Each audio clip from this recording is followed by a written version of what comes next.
विपक्ष का चेहरा मानते हैं 2024 के लिए? हमारे पास बहुत चेहरे हैं, हमारे पास बहुत चेहरे हैं, हमारे पास बहुत चेहरे हैं। जब समय आएगा तो हम लोग तय कर लेंगे।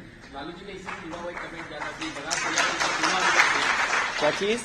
लालू जी ने एक बयान अभी हाल ही में आपको विपक्ष का चेहरा मानते हैं 2024 के लिए?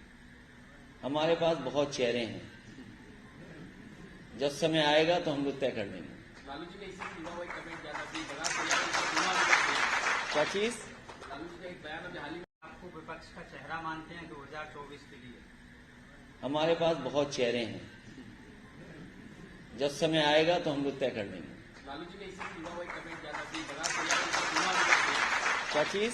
लालू जी ने एक बयान अभी हाल ही में